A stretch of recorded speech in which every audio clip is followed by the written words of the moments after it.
Campaign کرنے کی ضرورت ہے, مور کنونسنگ کیمپین کرنے کی ضرورت ہے, اور کنٹینیوس, یہ کیا کہتے ہیں لیئر کا ٹائم, ایک ایکسیڈنٹ کا ہمیں انتظار کرنے کی ضرورت نہیں ہے کہ ہم اس سے بات کریں. یہ اتنی ایک ڈیپ روٹڈ مسئلہ ہے, اتنا ایک پاکستان کے ساتھ انگریوڈ ہو گیا ہے کہ اس سے خود کو علیحدہ کرنے کے لیے ایفرٹ کی ضرورت ہے. آپ کی تمام, اس میں ہم اکثر کے پی کے کو پن پوائنٹ کر رہے ہوتے ہیں, کے پی کے علاوہ آپ کے باقی تمام صوبے بھی اسی طرح سے ونریبل ہے.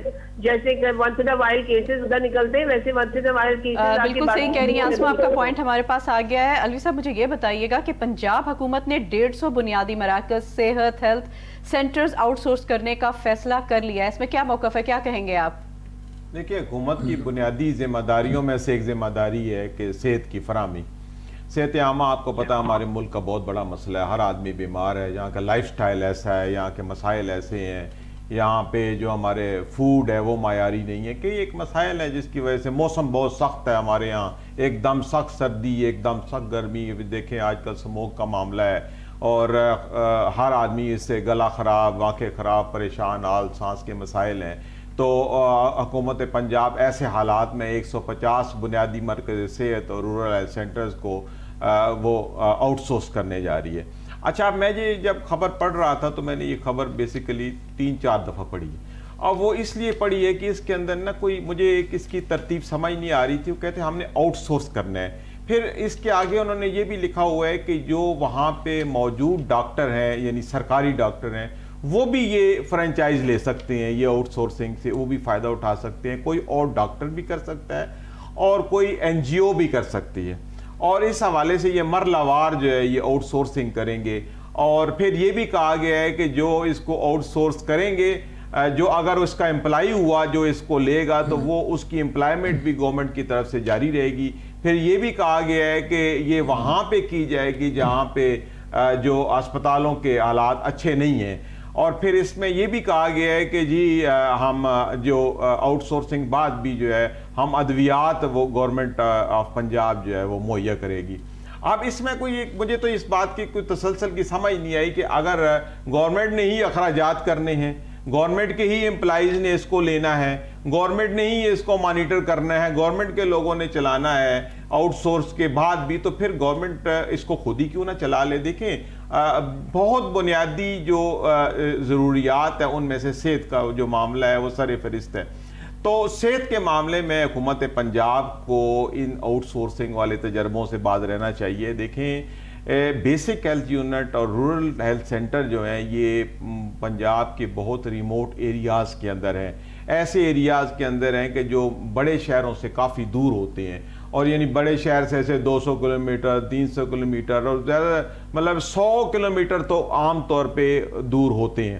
تو ایسے حالات میں اتنی دور اگر آپ ایک سینٹر آپ نے بنیادی مرکز سے بنایا جاتا ہے یونین کونسل لیول پہ, اور اگر آپ یونین کونسل لیول پہ ایک اسپتال, وہ بھی بیسک ہیلتھ یونٹ میں ہوتا کیا ہے, ایک ڈاکٹر ہوتا ہے, ایک ایل ایچ وی ہوتی ہے, کوئی 1-2 ڈسپینسر ہوتے ہیں, اور 2-4 وہاں پہ اٹینڈنٹس ہوتے ہیں. تو آپ اگر اتنا 10 لوگوں کا سٹاف بھی اگر گورنمنٹ نہیں مینیج کر سکتی یہاں بیٹھ کے, تو وہ جو گڈ گورننس کے وعدے ہیں وہ روزانہ جو یہ وعدہ کیا جاتا ہے وزیر اعلیٰ پنجاب کی طرف سے بھی کہ ہم گڈ گورننس کی طرف جا رہے ہیں, تو وہ پھر کہاں ہیں؟ دیکھیے اگر سرکاری ہی جگہ بھی استعمال ہونی ہے, اسپتال بھی سرکار کا ہے, عملہ بھی سرکار کا ہے, دوائیاں بھی سرکار نے دینی ہے, تو پھر سرکار اس کی مینجمنٹ بہتر کر لے نا. اگر مینجمنٹ بہتر کر لے گے تو یہ چیزیں جو ہیں وہ زیادہ بہتر ہوں گی. کیونکہ آؤٹ سورسنگ آپ نے پہلے دیکھا کہ پہلی بات یہ ہے کہ آؤٹ سورسنگ جو ہے کسی میرٹ پہ نہیں ہوتی. آؤٹ سورسنگ ہمیشہ جو ہے وہ نوازی جاتی ہے, وہ دی جاتی ہے, گفٹ کی جاتی ہے. اس میں پھر آپ جیسے بھی سمجھ لیں, چونکہ ابھی آپ نے دیکھا کہ پچھلے 1-2 ماہ میں وزیر اعلیٰ پنجاب نے کچھ کمیٹیاں بھی بنائی ہیں, اور متعلقہ جو ایم پی ایز ہیں, ایم این ایز ہیں, ان کو بھی اختیار دیا ہے کہ وہ اپنے علاقے کے ہاسپٹلس کو وزٹ کریں, وہاں دیکھیں, وہاں انٹروین کریں, وہاں کے حالات بہتر کرنے کے لیے اپنا کردار ادا کریں. تو دیکھیں گورنمنٹ چونکہ یہ ایک بنیادی سہولت ہے, اس کو فراہمی کے لیے اس کو آؤٹ سورسنگ نہ کرے. آپ دیکھیں ابھی گورنمنٹ خود چلا رہی ہے تو وہاں پہ عملہ نہیں جاتا, کوئی ڈاکٹر بھی, حالانکہ نئے ڈاکٹر جو سرکاری کالجز میں پڑھتے ہیں وہ باؤنڈ ہوتے ہیں 3 سال کے لیے رورل ایریا کے اندر سروس پرووائڈ کرنے کے. وہ 3 سال سے پہلے ان کے کسی میگا سٹی میں بدلی نہیں ہو سکتی. تو دیکھیں ایسے حالات میں بھی وہ چھٹی لے جاتے ہیں, چھٹی لے کے گھر بیٹھ جاتے ہیں, وہاں پہ سروس نہیں دیتے. جب RAD-BHU RHC کے اندر ڈاکٹر تعینات ہوتے ہیں لیکن ڈیوٹی نہیں کرتے, تو گورنمنٹ کے پاس اگر انفراسٹرکچر بھی موجود ہے, اسپتال بھی ہے, عملہ بھی ہے, ادویات بھی ہیں, تو پھر بات تو صرف مینجمنٹ کی رہ جاتی ہے نا. تو اگر یہ مینجمنٹ آؤٹ سورس کرنا چاہ رہے ہیں تو اس کا مطلب ہے کہ حکومت خود دستبردار ہو رہی ہے کہ ہمارے اپنے اسپتال ہیں, ہمارا اپنا عملہ ہے, لیکن افسوسناک بات یہ ہے کہ ہم اس کو چلا نہیں سکتے. تو صرف چلانے کے لیے آپ اس کو آؤٹ سورس کرنا چاہ رہے ہیں, وہ بھی وہاں ڈاکٹر بیٹھا ہوا جو آپ کا ملازم ہے وہ بھی آؤٹ سورس کر کے. اگر اس کا مطلب ہے کہ آپ وہاں بیٹھا ایک ڈاکٹر جو ہے اس کی مینجمنٹ آپ گورنمنٹ آف پنجاب سے زیادہ اچھی ہوگی. آپ دیکھیں بیک وقت آپ نے directorate general of health services بھی بنائی ہوئی ہے جو کہ سارے معاملات کو دیکھتی ہے, پھر ہیلتھ کیئر کمیشن بھی بیٹھا ہوا ہے, اتنا بڑا عملہ ہے ہیلتھ ڈپارٹمنٹ کا. یہ سارے مل کے تو یہ جو تقریباً 2800 کے قریب پنجاب کے اندر بیسک ہیلتھ یونٹ اور رورل ہیلتھ سینٹرز ہیں, اگر ان کو نہیں دیکھ سکتے آپ تو پھر یہ صحت کے معاملات کو کیسے دیکھیں گے؟ تو بہتر تو یہ ہے کہ گورنمنٹ آف پنجاب کا یہ جو فیصلہ ہوا ہے اس کو ریورٹ کیا جائے اور خود چلائیں, کیونکہ صحت ایک بنیادی ضرورت ہے. اور اگر صحت کے معاملے میں سستی برتی گئی جس طرح یہ کہہ رہے ہیں, اگر آؤٹ سورس کر دیں گے تو ابھی نہیں چل رہے, تو آؤٹ سورس والا تو اس کو کاروباری بنیادوں کے اوپر چلائے گا نا. جو بھی اس کو لے کے آئے گا ظاہر ہے کسی بزنس انٹرسٹ پہ لے گا. جب وہ بزنس انٹرسٹ پہ لے گا تو ظاہری بات ہے جو RAD کو چھوٹی موٹی سروس وہاں پرووائڈ ہو رہی ہے تو عوام اس سے بھی جاتی رہے گی.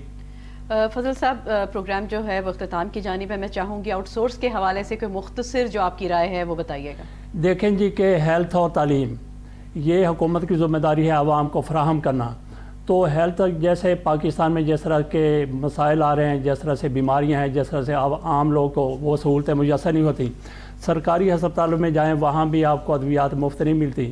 پچھلی حکومت کی طرف سے صحت کارڈ جاری کیا گیا تھا, 10 لاکھ روپے پہ عام بندہ بھی ہے کہیں بھی کسی ہاسپٹل میں اپنا علاج کروا سکتا تھا. تو اس حکومت کی طرف سے جیسا کہ کہا گیا کہ آؤٹ سورس کیا جا رہا, ہو سکتا ہے کہ ان کے ذہن میں کوئی ایسی ایٹمی سائنس آ گئی ہو کہ ان لوگوں کے سپرد یہ معاملہ کرنا ہے اور عوام کو مفت سہولتیں بھی صحت کی ملیں گی. تو حکومت کی ہو سکتا ہے کہ بہت بڑی کوئی سائنس ہے حکومت کی طرف سے ایجاد کری گئی ہو کہ وہی ہاسپٹل ہیں, وہی بنیادی یونٹ ہیں, وہی عملہ ہے, وہی ڈاکٹر ہیں, اور وہ آؤٹ سورس کر دیے جائیں گے. تو وہ کس طرح سے اس چیز کو آگے لے کے چلیں گے, عوام کو کس طرح سے مزید اس میں سہولت ہو جائے گی. ایک سرکاری ہاسپٹل, سرکاری صحت کا سینٹر آپ کو وہ پرووائڈ چیزیں نہیں کر سکتا جو آپ ان کو آؤٹ سورس کر رہے ہیں, پرائیویٹ کر رہے ہیں, وہ ان کو کر دے گا. جی تو آسما, کیا موقف ہے آپ کا آؤٹ سورس کے حوالے سے, کیا کہیں گی آپ؟ بالکل میں ایگری کرتی ہوں سر سے. دونوں میرے جو دوست ہیں انہوں نے بالکل صحیح کہا. آپ اپنی انکمپٹنس کو اگر ایکسیپٹ کر لیں کہ بھئی ہم نہیں چلا سکتے, اسے آگے پرائیویٹ سیکٹر چلائے, اس کے کانسیکوینسز ہوں گے. اس میں آپ کو جو بھی اینٹی اس کو پروفٹ اورینٹیشن سے لے گی وہ اس میں سے اپنا پروفٹ سیکھ کرے گی. بہتر سروس کا مطلب یہ تو نہیں ہے کہ بہتر سروس ہم پرووائڈ کریں گے لیکن وہ that will cost you some thing. جب آپ نے ایک ذمہ داری لی ہوئی ہے, آپ نے ایک کیا کہتے ہیں ڈیلیور کرنا ہے اپنے لوگوں کو, ایسے بھی آپ پاور میں آئے ہیں لیکن اب آپ پاور میں آئے ہیں تو آپ نے اب ڈیلیور کرنا ہے, آپ نے آگے کا اس طرح سسٹم بنانا ہے. تو اس پہ آپ پرائیویٹ سیکٹر کے اوپر تکیہ نہیں کر سکتے. اپنی کمپٹنسی سے, اپنی اسکل پہ, آپ کے پاس انفراسٹرکچر ہے, آپ کے پاس مین پاور ہے, آپ کے پاس تمام بیک اپ سسٹم ہے, آپ کے پاس کمپٹنس کی کمی ہے تو آپ اسے آؤٹ سورس کرنا چاہ رہے ہیں. کیا وجہ ہے؟ وجہ بیسکلی کیا ہے؟ تو اگر آپ اپنی انکمپٹنس کو ایکسیپٹ کرتے ہیں تو ویل اینڈ ڈن, ضرور کیجئے, لیکن بیسک ذمہ داری یہ آپ کی ہے. عوام کو میڈیکل پرووائڈ کرنا آپ کی ذمہ داری ہے, ان کی اپنی بجٹ کے اندر, ان کی اپنی اس فریم کے اندر, فائنینشیل فریم کے اندر جہاں پہ وہ ایزیلی اس کو افورڈ کر سکیں. آپ یہ کرنا کہ ہم آؤٹ سورس کر دیں گے مگر اٹ ول کاسٹ یو, یہ that is no formula to serve the people جن کے ووٹ لے کے وہ آئے ہوئے ہیں یا جن کے ووٹ لے کے وہ نہیں آئے. جی تو یہاں پر پروگرام اختتام کی جانب ہے. سعید الوی صاحب آپ کا, فضل حسین اوان صاحب آپ کا, اور آسما ودود آپ کا بہت شکریہ کہ آپ پروگرام کا حصہ بنے. کل ملیں گے دوبارہ نئے ہاٹ ایشوز کے ساتھ. یہاں پہ لیتے ہیں آپ سے اجازت. رکھیے گا اپنا ڈھیر سارا خیال. اللہ نگہبان.